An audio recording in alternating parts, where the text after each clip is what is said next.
24 AM 1220 Ecomedios. La mañana de Ecomedios. A las 8, Tendencias, con Pablo Galeano y la colaboración de Daniel Galavalici. A las 9, Periodismo a Diario, con Hugo Grimaldi y un gran equipo periodístico. Y la participación de Néstor Sibona. A las 11, La Otra Agenda, con Carlos Clerici y Alejandra Zuccoli. Esta es la mañana de Ecomedios. Para vos. La información que pasa por Eco está en ecoya.com.ar. Ecoya.com.ar. Conectate con nosotros. Línea directa 4-325-1220.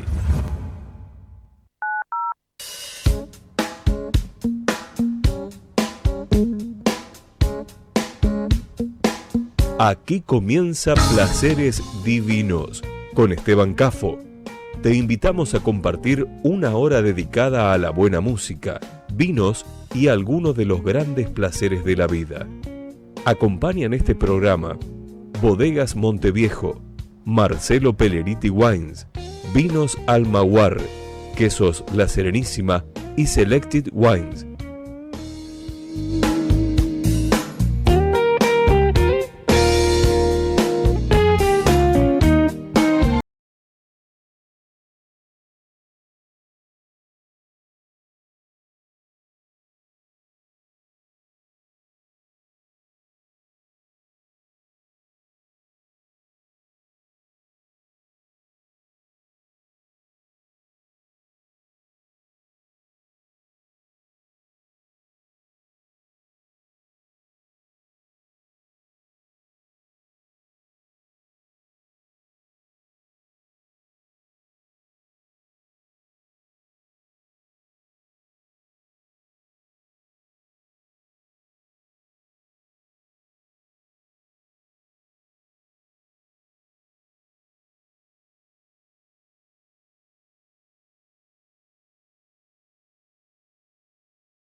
Bien en Facebook, Placeres Divinos.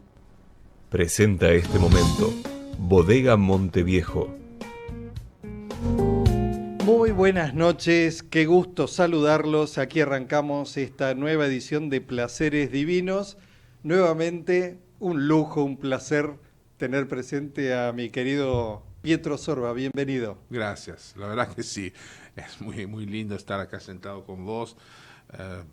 Porque sé que vamos a hablar de cosas lindas, vamos a pasar un rato muy agradable y bueno, porque sos una persona que aprecio mucho, así que bueno, va a estar bien. Un lujo tenerte. Bueno, ustedes, dos cosas.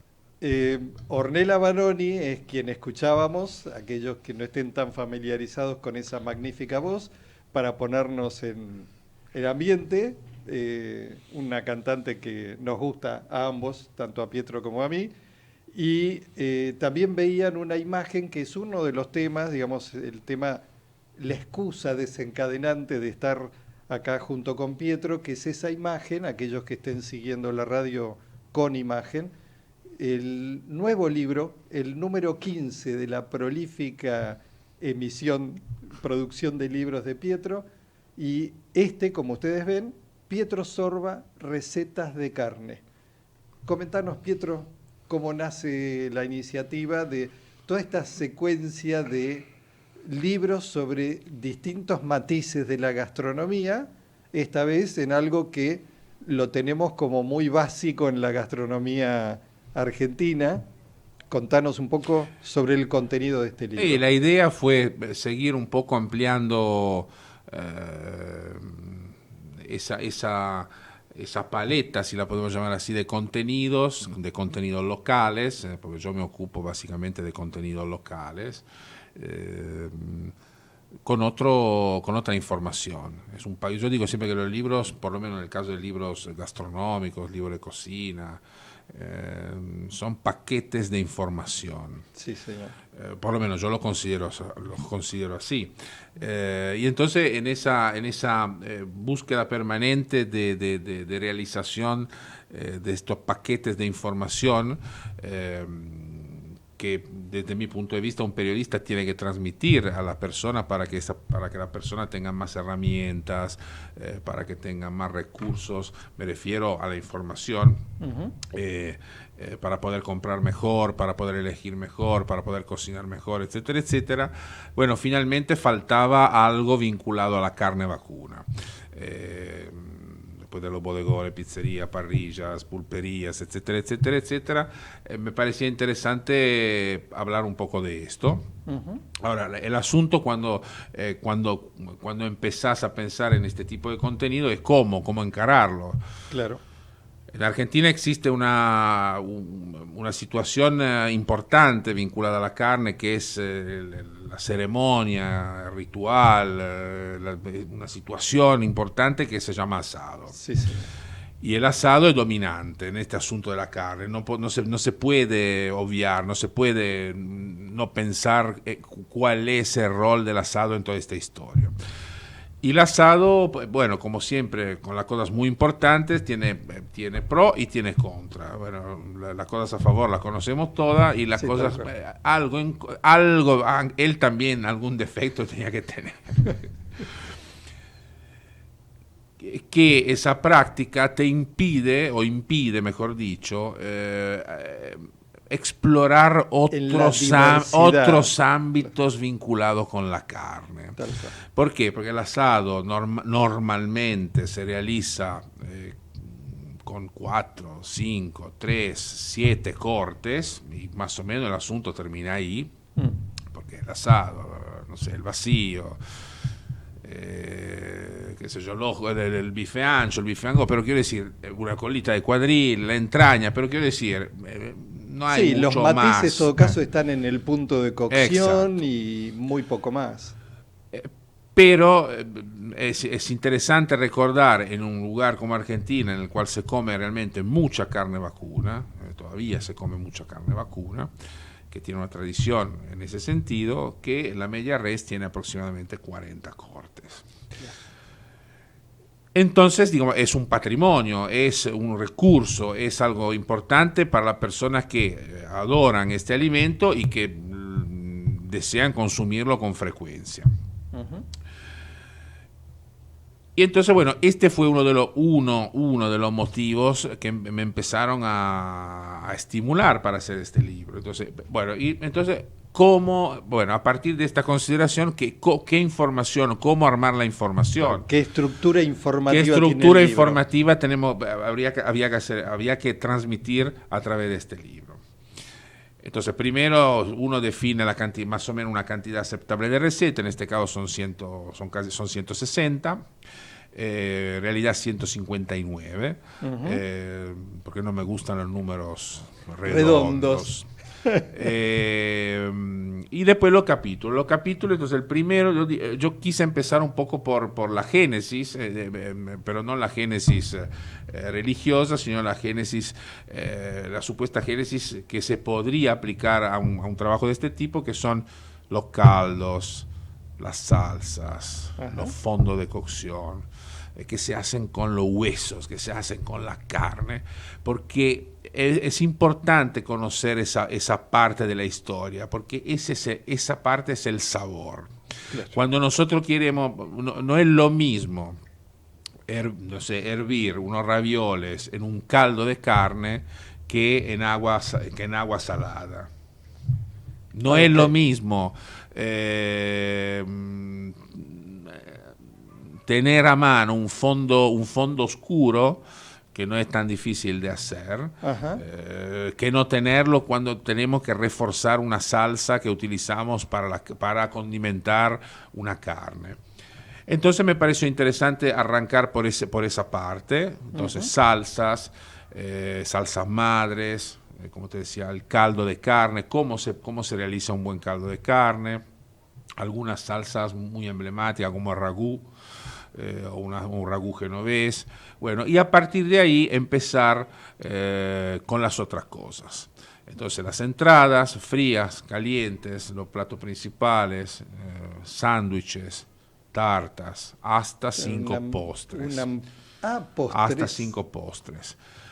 Ese es un poco un juego, pero para demostrar que la carne es tan dúctil, versátil, tan claro. versátil, Sí, que sí. también se pueden realizar postres. Por supuesto no son postres cotidianos, son postres de celebración, Sí. pero son postres que están que existen, no los inventé yo, están en el recetario internacional, y por lo tanto, bueno, me pareció interesante cerrar un poco todo eso con cinco postres. Fantástico. Miren, yo mientras escucho a Pietro me salgo de la vaina, porque a medida que él describe, me salgo de la vaina por leerlo. Contento como perro con 2 colas. Acá pueden ver el libro de Pietro, y abriéndolo así al azar en distintos lugares, por lo pronto hay un texto de entrada que para nada casual ha elegido Pietro, una cita de Jean-Paul Sartre, que dice: la cosa esencial en la vida es elegir. Quitarle al otro la posibilidad de hacerlo significa sacarle la libertad. Y después he visto por ahí, en abrir aleatoriamente, hay recetas vietnamitas. Hay recetas con carnes de todo tipo. No, la carne es siempre la vacuna. Lo que cambia son los cortes. Sí. Y la tipología de recetas es variada. Hay recetas clásicas, no sé, goulash, stroganoff, parmentier, Wellington, lomo a la pimienta, porque me parece que una persona que aprecia la carne tiene que tener esas recetas todo ese a mano. repertorio de opciones, sí. Pero después hay recetas étnicas emblemáticas, por ejemplo de Tailandia, de Vietnam. Hay recetas de cocina hogareña muy sencilla. Todas las recetas en realidad son muy sencillas, se pueden hacer con los ingredientes que se encuentran normalmente en cualquier negocio, con pocos ingredientes, de fácil acceso. Hay recetas contemporáneas, hay que se llama finger food, hay comida un poquito más conceptual, y por lo tanto la idea, como te decía, es ofrecer un abanico realmente muy amplio, de manera tal que una persona que ama este alimento pueda tener el libro en su cocina y decir, ok, hoy una referencia, cocinamos esto, mañana cocinamos lo otro, y la semana que viene, etcétera, etcétera. Ayudado con esta selección de cortes aplicados a las recetas para finalmente entender de una manera definitiva que cada corte tiene su receta, como el tema de la pasta con la salsa. Claro, tal cual. Es inútil, en mi opinión, o mejor dicho, poco productivo, insistir en hacer una tapa de asado a la parrilla. Me parece que puede tener otro uso. Me parece interesante empezar a pensar en cortes como el osobuco, como el rabo, como la carrillera, rescatar un poco algunas achuras, como no sé, personalmente me gustan mucho los sesos. Sí. Sí, hay recetas que realmente están muy bien planteadas, de la tradición, no sé, regional italiana, francesa, y por lo tanto, la verdad que son muy ricas. Y por lo tanto, bueno, un poco con el hígado, pero en recetas que salen del clásico hígado a la plancha, mondongo, paleta, Claro, tapa de es paleta, amplísimo el repertorio. tapa de cuadril, corazón de cuadril, colita de cuadril, palomita, tortuguita.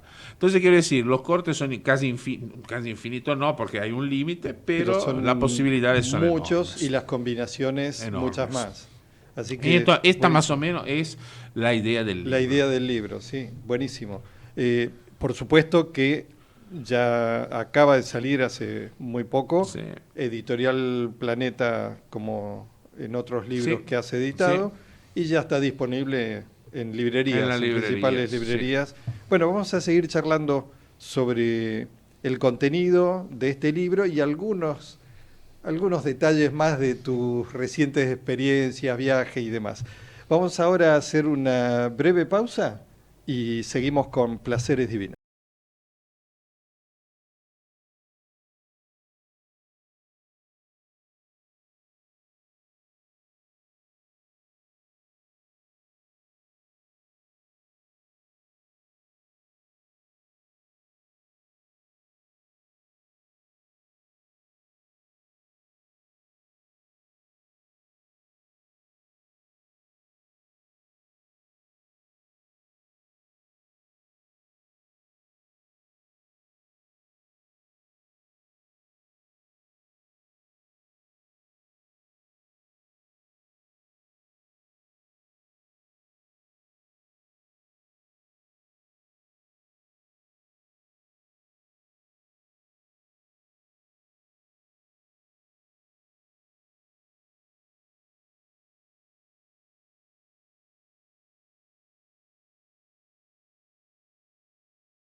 ecomedios.com.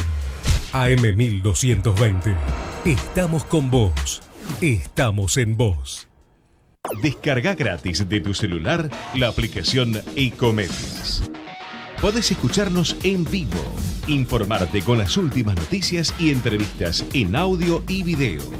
Búscala y bajate la aplicación Ecomedios.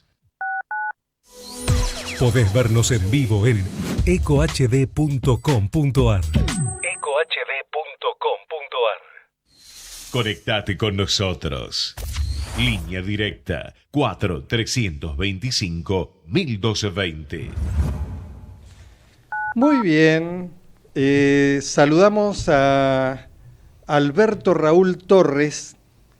O es él o es homónimo de un viejo conocido, del modo que fuere. Gracias, Alberto, por tus comentarios, tus palabras. Me alegro que te esté gustando el contenido. Acá lo atractivo del contenido ha sido el amigo Pietro Sorba con sus novedades, así que ahí tenés la propuesta de comprar el libro y hacer ricas recetas. Y gracias por escuchar. Y también ya tenemos en línea a Fernando Cairo, de la familia propietaria de un lugar emblemático en Vistaflores, Mendoza, que es la Posada del Jamón. ¿Qué tal, Fernando? Buenas tardes, ¿cómo estás? Sí, muy buenas noches, Esteban. Acá, bueno, para nosotros muy grato tener una comunicación con ustedes. Un placer. Yo dije buenas tardes, en realidad buenas noches, como vos bien decís. Encantado de estar en comunicación, Fernando, y bueno, deseosos de que nos cuentes cómo arrancó este emprendimiento familiar en Vistaflores. Hace ya unos cuantos años. ¿Empezó tu padre?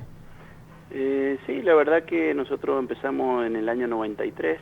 Ajá. Más que nada empezó nuestra familia, que es mi padre y mi madre.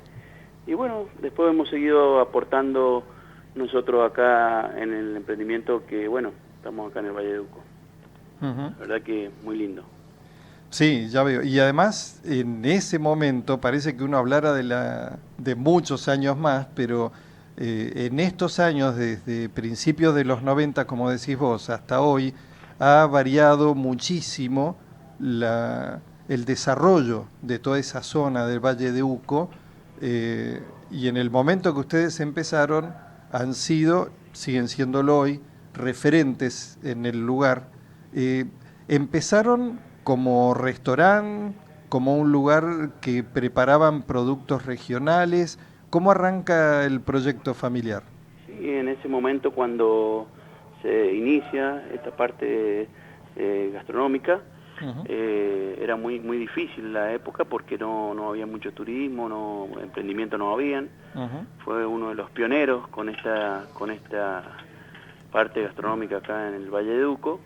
Y sí, es muy difícil. La verdad que con la parte gastronómica se empezó primero y después se fueron agregando distintas actividades, como alojamiento, una sala de artesanías, y después, bueno, también la parte de jamón. Ahora estamos últimamente con un viñedo y tratando de sacar unos buenos vinos también. Qué bueno. Bueno, vamos por partes entonces. Ese nombre tan emblemático y significativo de la Posada del Jamón, yo he tenido la suerte de ver ya hace unos cuantos años, por gentileza de tu padre, el lugar donde tienen estacionando esas patas. Contanos un poco cómo hacen ustedes la elaboración de esos jamones. Sí, esto nosotros hacemos una elaboración muy artesanal, y como lo hacían nuestros abuelos en la antigüedad, ¿cierto? Que fue trasladándose de generación en generación, y bueno, sale un producto muy genuino, muy bueno. De todas formas, en base, a medida que han ido pasando los años, hemos ido agregando productos. Por ejemplo, tenemos el jamón al Malbec, que no sé si usted, Esteban, lo alcanzó a probar cuando vino, cuando estuvo por acá. No recuerdo, pero buena excusa para volver lo antes posible. Es un producto nuevo y que, bueno, se parte también de jamón con Malbec, y es muy bueno, la verdad que es un producto muy bueno. Buenísimo. Así que bueno, algo que en el mercado no existe, Los jamones se hacen como lo hacían los abuelos y la forma tradicional, o sea, con sal únicamente. Esto no tiene más que nada sal y tiempo de cura. Tiempo.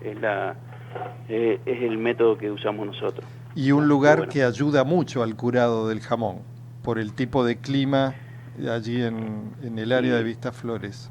Y acá nosotros, el Valle de Uco es muy privilegiado con el tema del clima, ya sea para lo que hacemos nosotros, que son los jamones, la amplitud térmica que tiene entre el día y la noche.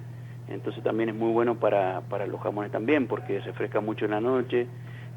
Hacemos que se aireen con aire puro de la montaña. Estamos muy cerca, nosotros estamos a 26 kilómetros de la montaña, de la cordillera de los Andes. Entonces, bueno, es muy bueno, salen unos jamones muy ricos y muy buenos. Y además de este producto estrella que es la pata con hueso curada, ¿están haciendo algún otro derivado del cerdo? Nosotros acá tenemos otros derivados, que es como el salame, sobrasada, bondiola, queso cerdo, y que son los típicos de una entrada de fiambre, ¿cierto? Claro. Pero bueno, el fuerte nuestro es el jamón tipo serrano. Y bueno, nuevamente explicando que también tenemos el jamón al Malbec. Claro, claro. Pero bueno, son productos muy muy naturales, aptos para celíacos, sin conservantes, bueno, cosas que son buenas para la salud, ¿cierto? O sea, siempre teniendo en cuenta que en excesos hacen mal, pero uno si toma una medida lógica no pasa nada, ¿cierto? Como en todo. Así que, bueno, acá estamos compartiendo la mesa en el estudio con Pietro Sorba, así que ya tendremos que organizar alguna escapada, alguna visita en algún momento a disfrutar del contexto. Sí. Nos gustaría que nos visiten, porque también es bueno que lleguen y que podamos compartir una mesa, una noche de asado acá cerca de la cordillera, que en la noche se pone muy linda, y nos gustaría que nos visiten y que estén con nosotros para disfrutar un día, una noche muy lindo acá en el Valle de Uco. Sería fantástico. Bueno, acá el especialista en temas gastronómicos fundamentalmente es el amigo Pietro, pero de mi parte que la información la canalizo por el lado del vino. Me gustaría que nos cuentes el viñedo, ese viñedo también en pequeña escala que tengo entendido que estás desarrollando vos, es bastante más reciente, que nos cuentes qué es lo que están produciendo en ese viñedo. Nosotros, el viñedito nuestro es muy chico, la verdad que es una escala, como dice usted, muy chica. Tenemos 2 hectáreas y bueno, ya tiene 10 años de que fue plantado sí. Y ya estamos como en la sexta elaboración. Tenemos la gran suerte que el vino nuestro lo están haciendo en la bodega de Roland Wine, que está en Clodero 7. Hemos tenido la gran oportunidad que Rodolfo como Michel nos dieron la oportunidad de hacer el vino en su bodega. Así que para nosotros garantía. Es un privilegio también estar en esa gran bodega donde sacan muy buenos vinos. Y bueno, nuestra marca inicial fue de Tal Palo, es un vino joven que se toma anualmente. Y después tenemos una línea que es una línea premium, que es de Talastilla, que completa que bien la línea. Es un vino un poco más con madera, con 2 años de barrica, 2 años de guarda, bueno, es más complejo. Pero bueno, sí, las 2 marcas nuestras, una de Tal Palo y otra Talastilla. Varietal Malbec, Blend. Únicamente tenemos el Malbec, okay. Por ahora. Ahora justamente en este año pusimos una parte de Cabernet Franc, que queremos hacer en unos años unos cortes o también sacar algo de Cabernet Franc. Pero por ahora tenemos Malbec. El varietal emblemático nuestro, sí. Sí, claro. Y más acá en el Valle de Uco. Y Fernando, comentanos tanto esos jamones que mencionábamos antes y productos que ustedes elaboran y estos vinos, más allá de la escala de pequeñas producciones, ¿tienen venta a público, aquellos que puedan interesarse en comprarles? Sí, la verdad que por ahí nosotros, al ser muy pequeño, la idea, nosotros vendemos a personas que lo van a consumir es directo. Sí. No vendemos a lo que es restaurantes, supermercados, alguien que va a comercializar el producto no lo hacemos. En forma directa sí. Venta directa. Normalmente nos contactamos, nos llaman por teléfono pidiendo el producto y nosotros se los enviamos a cualquier parte del país, no hay problema. Pero únicamente a personas que van a consumirlo. Ok. Sí. Una pregunta así de detalle al pasar. ¿Las patas qué promedio de peso suelen tener? 8 kilos. Normalmente los cerdos que se matan Sí. pesan entre 110 y 120 kilos como máximo. Y las patas que largan esos cerdos pesan, cuando termina el proceso, entre 7,5 a 8 kilos y medio. Eso es una variación mínima que, bueno, hay unos que un poquito más, otros un poquito menos, pero la verdad que en ese rango es el que están los jamones, de 7,5 a 8 kilos y medio más o menos. Okay.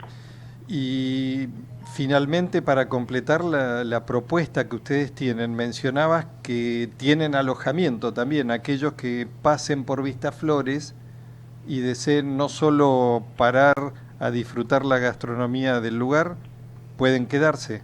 Sí, la verdad que nosotros, como le decía antes, fuimos agregando distintas actividades, y una de las que tuvimos un gran empuje fue lo que es el alojamiento, que es una posada, y bueno, es muy natural. Es más, el eslogan nuestro es lo natural en lo natural. Así que la gente se encuentra muy bien porque está al lado del viñedo. Bueno, es un lugar muy lindo. La verdad que hemos trabajado mucho para que esto siga mejorando día a día. Es cierto que es un lugar muy bonito para que la gente se ubique. Están cerca de una ciudad importante allí en el Valleduco, que es Tunuyán, y también muy cerca del centro de un pueblo chico pero muy conocido, que es Vistaflores, y muy a mano de varias de las bodegas emblemáticas. Bueno, vos mencionaste el grupo Clos de los Siete, está muy identificado con Vistaflores, pero cerca está Lurtón y tantas otras bodegas de primer nivel, así que es un buen lugar como para hacer pivota allí y recorrer. Sí, contanos, describinos con más precisión vos sobre qué ruta están, ubicanos dónde queda. Nosotros estamos sobre la ruta 92, que es el kilómetro 13, pero es bueno destacar que nuestro emprendimiento está en el centro del Valleduco, o sea que estamos muy cerca de San Carlos, muy cerca de Tupungato y en el centro de Tunuyán, o sea, y bueno, estamos a 15, 20 kilómetros de una bodega, a 25 de otra, también tenemos bodegas que están a 2 kilómetros, claro. Pero es como si fuera el centro del Valleduco. Y también muchas veces se lo decimos a los turistas que como lugar para Mendoza, para quedarse en Mendoza, también está bueno porque estamos en el centro de Mendoza, o sea, a 90 kilómetros de la ciudad y a 150 de San Rafael, entonces quedan dos lugares muy cerca para visitar. Para recorrer y tener como eje, como pivot. Como claro. neurálgico, o para tomarlo como para hospedarse, para quedarse. Y además muy cerca de una reserva natural maravillosa que hemos comentado aquí en el programa, el riesgo de remates de tierras que había, que es Campo de los Andes, que espero que eso no pase de ahí, de intención de remate, porque es una reserva natural maravillosa y ustedes lo tienen ahí. La zona de Campos de los Andes está lindero. En una charla que hemos tenido vos comentabas que, siendo del lugar, hiciste la conscripción ahí en el regimiento que está sobre la misma ruta. Sí, tuve la suerte de estar en el batallón de ingenieros y bueno, estamos muy cerquita, estamos a 6-7 kilómetros de la parte de que tanto se habla. Yo me parece que no va a llegar a lo que se habló porque la gente acá es muy unida.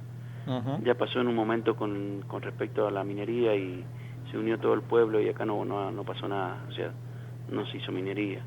Y lo mismo pasa ahora con esta parte que que también están queriendo vender tierras que son del Estado, pero bueno, hay mucha gente que vive de ahí y que también es una parte, como dice usted, una reserva natural, que el agua es lo que nosotros más cuidamos acá.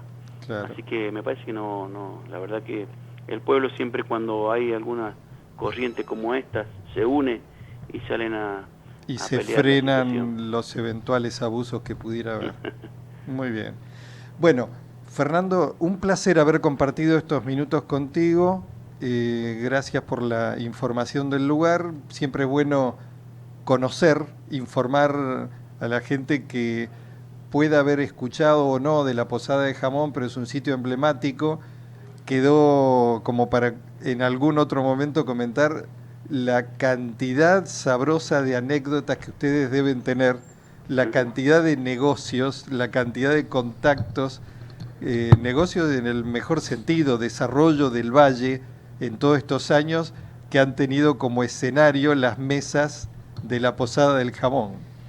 Sí, la verdad que todo lo que usted está diciendo es real, y para nosotros es un placer que poder ustedes estar en contacto con ustedes, que son los que mencionan los lugares y hacen conocer también lugares como nosotros, que por ahí somos tan chiquitos y que gracias a ustedes, sin la ayuda de ustedes no tendríamos, o sea, no teníamos público, pero le damos desde toda la familia que trabaja, porque nosotros acá somos una familia de 11 entre mi padre, mi madre, mi hermano, mi hijo, todos somos 11, pero la familia no termina ahí.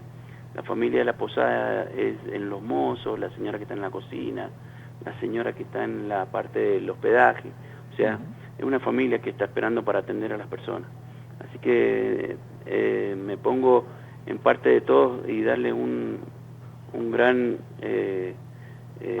gracias de tener este contacto con ustedes. No, el agradecido soy yo, Fernando. La verdad, un placer, gente que trabaja como ustedes, que tenga visibilidad, todo ese esfuerzo del día a día que hacen. Así que encantado de aportar un grano de arena en la difusión de la actividad que ustedes hacen, del servicio que ustedes dan. Sí, es verdad. Bueno, de todas formas, sí. Esteban, quedan invitados con Pietro para cuando quieran. Muchas gracias. Cuando quieran venir y pasar unos días acá, los esperamos y van a estar bien atendidos.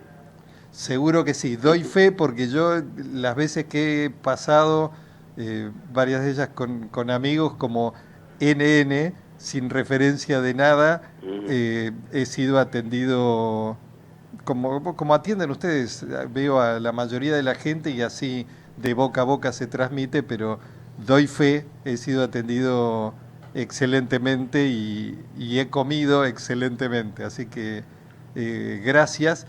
Todo vuelve, todo llega y bueno, agradecido en particular por el buen rato y las explicaciones que tuvo, la gran gentileza tu padre sin conocerme, y creo que ni nos identificamos, creo que le di mi nombre de pila y él lo mismo, pero siempre abierto evidentemente a atender bien, a mostrar. Me llevó al lugar, como dije antes, de estacionamiento de los jamones para mostrarme cómo trabajan y demás, así que me queda clarísimo que es un lugar muy recomendable. Otra vez, Fernando, un placer y quedamos en contacto las veces que ustedes quieran. Aquí tienen un micrófono disponible para difundir las novedades que ustedes tengan. Bueno, muchísimas gracias, Esteban, y muchos saludos para todos. Gracias. Hasta pronto. Ha sido Fernando Cairo, uno de los integrantes de la familia propietaria de la Posada del Jamón. Vamos con una breve pausa y seguimos charlando con el amigo Pietro Sorba.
Bien, aquí charlando con el amigo Pietro Sorba, antes que se me pase el tema, para aquellos que se mostraron interesados en esa línea, les, les garantizo exquisita de embutidos, bajo la idea y supervisión de Pietro, se está terminando de organizar la estructura de comercialización para que llegue al público, así que en breve los tendremos al tanto cuando estén disponibles, así que De a poquito. de a poco, estar atentos. Pero todo llega. Tal cual. Y Pietro, vos, más allá de comentar del libro, hay tanto para charlar contigo. Por ejemplo, venís de unos meses de hacer experiencia, parte particular, parte laboral, enriquecedora, ese intercambio de aire que haces con cierta frecuencia. Sí. Has estado en Europa, básicamente en Italia, que allí tenés amistades, raíces, una cuestión de afinidad y de origen.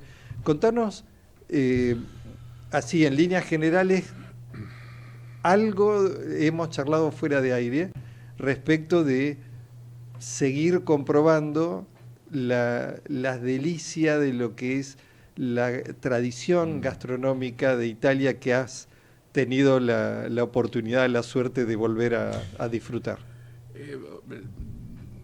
Desde mi punto de vista considero muy importante realizar viajes hacia distintos lugares. Italia, por supuesto, es uno de ellos, pero España, Francia, si es posible el norte de Europa, Sudamérica, bueno, donde se pueda viajar hay que ir. Tal cual. Porque creo que parte de nuestra, y si por supuesto tenemos la posibilidad de hacerlo, creo que parte de nuestra profesión. Es importante, yo sigo de la idea que el periodista tiene dentro de lo posible ir a los lugares y ver personalmente lo que pasa, porque no hay nada mejor que comprobar directamente las cosas. Percibirlo, sentirlo, el lugar. Hablar con la persona, sentarse, ver cómo es el lugar, las cosas que pasan, etcétera, etcétera, etcétera. En el contexto de esta parte de la profesión, bueno, como decía vos, estuve bastante tiempo en Italia. Italia siempre, bueno, más allá de la cuestión personal, es un lugar que me interesa mucho desde nuestro punto de vista, que es el de la gastronomía, del vino, porque evidentemente es un país de excelencia en ese sentido. Y por lo tanto, para nosotros, los periodistas, los comunicadores gastronómicos, es importante entender qué es que pasa ahí, porque de reflejo en algún punto después esas cosas rebotan y deberían llegar hasta acá. Italia seguramente, hablando de cuestiones de trabajo, Italia seguramente ha logrado posicionar el sector agroalimentar en un nivel muy elevado. Salió la mitad del mes de noviembre, justo aquí hace un par de semanas, un estudio que se hace todos los años de análisis exhaustivo sobre el sector. Italia exporta 40 billones de productos en el mundo.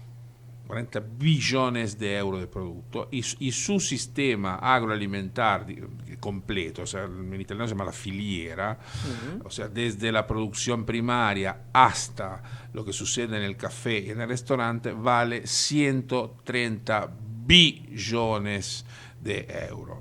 Entonces, evidentemente, ese país chico, que es levemente más chico de la provincia de Buenos Aires, logró sacarle jugo a los productos de su tierra. Entonces, una de las cosas que me parece muy interesante es que, yo no digo porque copiar no sirve, inspirarse sirve. Una de las cosas que me interesa de estos viajes es ver qué podemos no digo sacar, pero donde podemos inspirarnos y aprender sí. Para que después esas cosas sucedan acá también, porque Argentina es un país profundamente vinculado a la tierra, profundamente vinculado a la producción de alimentos, y por lo tanto, bueno, en ese sentido tenemos cosas interesantes ahí para ver y evaluar. Una de las cosas que tenemos que aprender seguramente es la obsesión la obsesión finalizada a la obtención del mejor producto posible. Yo una de las cosas que noto en los productores serios italianos es no se conforman nunca. O sea, vos probás un queso que así es aparentemente y es excepcional, pero el productor te dice un poco sí, para cancherear un poco, pero en realidad, en realidad después te empieza a decir, y sí, pero en realidad nosotros estamos trabajando para tal cosa, para que mejore esto, para mejorar tal cosa, etcétera, etcétera. ¿Por qué? Porque en un mundo en el cual no solamente Italia produce productos, España produce productos, Francia produce productos, China, etcétera, Argentina, etcétera. Bueno, tenés que realmente hacer un gran esfuerzo para que tu trabajo esté bien arriba. Entonces, bueno, eso es lo que nosotros tenemos que... mira, son 25 años que estamos con pero eso. Sí, es una cuestión de educación en el sentido de... Sí, de libros, pero sobre todo de espíritu de superación, de actitud. O sea, yo digo siempre que no es posible, no es posible, en realidad es posible porque sucede, pero no es posible tener este patrimonio extraordinario de materia prima, de clima, de fertilidad, y no aprovecharlo bien. La industria del vino, por ejemplo, que vos conocés, pero sí, hasta el último detalle, lo supo hacer de manera eficiente, de manera coordinada, a primer nivel. Porque, a ver, la diferencia, las envidias, todas esas historias están en todos lados, pero hay cuestiones que son superadoras, o sea, hay cuestiones que van más allá de todo. Y, por ejemplo, la industria del vino en algún punto logró esa idea, porque hay organismos que uno podrá criticarlos o no, funcionan bien, proyectados hacia afuera, se hace un trabajo hacia adentro y hacia afuera, las bodegas invierten en tecnología, obviamente quien puede, pero a ver, no tenés mucha salida. Dentro de tu dimensión tenés que invertir en tecnología, hay una búsqueda constante en mejorar el producto, porque nosotros pasamos de una etapa de Malbec genérico y ahora estamos en una etapa de búsqueda del microterruño. Y bueno, entonces hay una evolución, una dinámica constante, permanente. Y eso vos lo ves en los vinos, porque los vinos son cada día más ricos. Sí.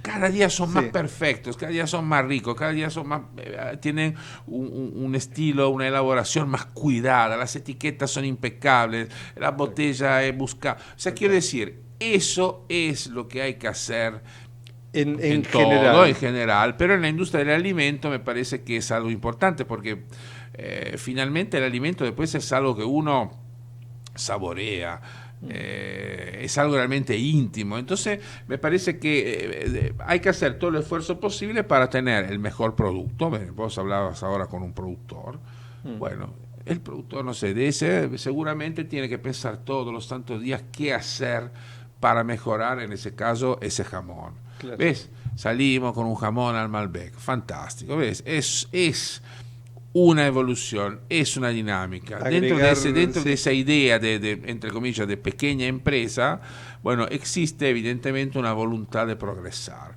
Entonces, elaboramos jamón al Malbec, tiene que ser el mejor. Esa tiene que ser siempre la...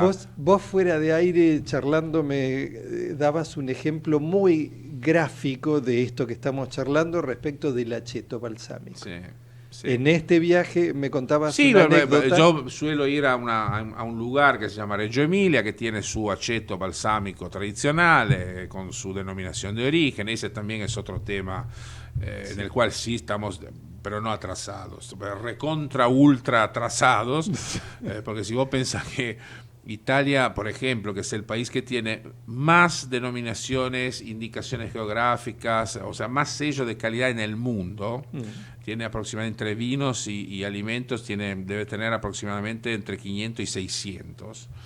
Sin contar, después hay toda una serie de subcategorías que son las denominaciones comunales, etcétera. Bueno, Argentina tiene 8, si más no me acuerdo, 9. Entonces, y esas denominaciones que decís no son solo un sello, son realmente sí, claro. Consistentes. Sí, claro. Sí. A ver, entonces, hay que encontrar, las denominaciones son y no me olvido de tu pregunta, las denominaciones son un elemento imprescindible para que el consumidor empiece a reconocer los productos de calidad. Y entonces si nosotros no empezamos a acelerar un poco este proceso y vamos a quedar siempre en no, yo voy a la carnicería de Fernando que tiene una carne espectacular pero no sabemos de dónde viene, no sabemos de quién es, no sabemos nada. Sí, sí. No, yo encontré un queso ahí en el campo en no sé qué, maravilloso, pero no sabemos. Trazabilidad, Necesitamos digamos, más información, claro. Necesitamos que los productores entiendan que tienen que salir de la lógica del subterfugio que no son todos así, pero quiero decir, bueno, pero es mejor dejar las cosas así, No, porque la denominación, la trazabilidad, etcétera, te ayuda a vender más cuando el vino te lo demuestra. ¿Cuánto vino se vendía en el exterior hace 15 años atrás? 100 millones más o menos, 100 millones de dólares. ¿Cuánto vino se vende hoy en día? 1.200, 1.300 millones de dólares. Y ¿Por qué? Otra calidad además, ¿Por obviamente. qué? Sí. Porque Argentina logró una calidad reconocible en el exterior. ¿Y por qué esa calidad se vende? Claro. Es muy fácil. Claro.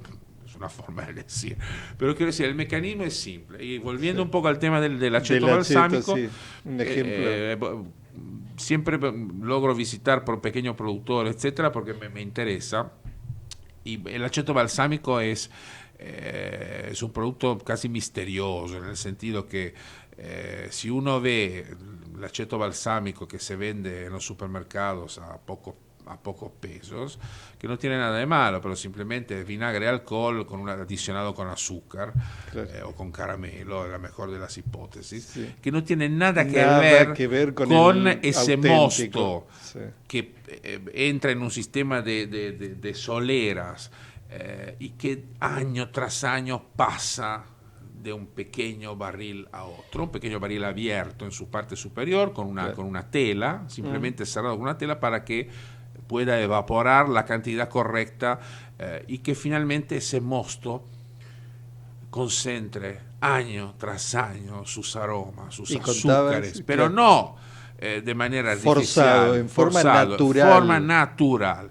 Y bueno, y eso se mide, la unidad de medida son los hijos, o sea, una acetaia, que es el lugar donde se produce el aceto, que normalmente se hace debajo del techo de la casa, normalmente arranca cuando nace un hijo. Porque la idea es que ese hijo, cuando sea grande, tenga el aceto en su apogeo, porque un aceto balsámico tradicional, con denominación de origen, está en su máxima expresión cuando tiene más de 24 años. Y bueno, esos son los tiempos. A partir de 12. 12 bueno, 13 esos son los tiempos de un producto de calidad que se vende, no sé, en una bochita que parece un mini frasquito de perfume. Tal cual. Porque no se usa como si fuera, no sé, a litros. No, es una gota, es una claro. gota. Sí. Bueno, eso vale, el de 25 años vale 200, 250, 300, 350 euros. Ese es valor agregado y se lo merece porque el señor que lo produjo esperó 25 años de su vida para llegar a eso. Entonces, bueno, ese es un esfuerzo, es la búsqueda de esa perfección a lo largo del tiempo y la búsqueda del sabor, la búsqueda de la esencia del sabor de ese alimento específico. Pasa lo mismo con el queso, no sé, con il parmigiano, con il formaggio di fossa, con la mortadella, con il prosciutto di Parma, con el salame di felino, con todos esos productos, tanto en Italia como en otros países del mundo. Entonces, bueno, nosotros la verdad que en eso sí deberíamos empezar a acelerar un poco, porque si seguimos todavía con dudas y con demoras, etcétera, los otros siguen avanzando, y nosotros quedamos sin las herramientas necesarias, porque esa denominación porque la denominación no es solamente reconocimiento del producto de parte del consumidor, sino es obligar al productor a seguir ciertos parámetros. Porque la denominación, ¿qué es? Te doy unas normas, te doy un territorio, que te obligan como productor a hacer las cosas de una determinada manera. Respetar esas normas consistentemente, repetitivamente. Bueno, y ese sistema finalmente se repercute en la calidad que el cliente tiene que encontrar. Lo que busca, claro. Bueno, eso es el juego, y en ese juego nosotros tenemos que empezar a acelerar un poco, porque denominaciones tenemos pocas, todavía hay bastante confusión relación a dónde vienen las cosas, de quiénes son, o sea, tenemos que ser curiosos. Fantástico. Y realmente vos has hecho y estás haciendo mucho desde el lado de información, que el estar informado abre un poco la mente a qué cosas hay. Y hablar de estas cosas en un programa como el tuyo, para quien escucha, si está interesado, bueno, la idea es que las personas empiecen a reflexionar. ¿Qué quiero decir? No es que las personas no reflexionan, no piensan, etcétera, pero a veces uno no piensa en ciertas cosas si las cosas no están planteadas, si nadie te dice que tal cosa debería ser así y no asá. O por lo menos empezar a generar dudas. Digo siempre curioso. ¿Por qué? Porque tenemos que saber, pues, señora, ¿y esa mercadería de dónde viene cuando vamos al negocio? Claro. ¿Eso qué es? ¿Por qué este negocio, no sé, no tienen el higiene necesario para bueno, no tenemos que conformarnos. Una postura un poco más activa. Más activa y más crítica, del lado del porque consumidor. nuestro dinero es bueno. Si tenemos 100 pesos son buenos, a menos que no sean falsos. Y entonces cuando nosotros pagamos, tenemos que exigir el respeto de la persona que recibe ese dinero a cambio de otra cosa. Yo me refiero en este caso a los alimentos, ¿no? Pero obviamente esto lo podés aplicar a todo. Y en ese sentido porque el alimento es importante, tenemos que ser cuidadosos, curiosos, porque el alimento es la nafta para nosotros y para nuestros hijos. Pietro, un placer. Con las disculpas del caso, hemos invadido el tiempo de otros, pero realmente ha sido como otras veces. Muchas gracias. Muy generoso de tu parte, un placer compartir.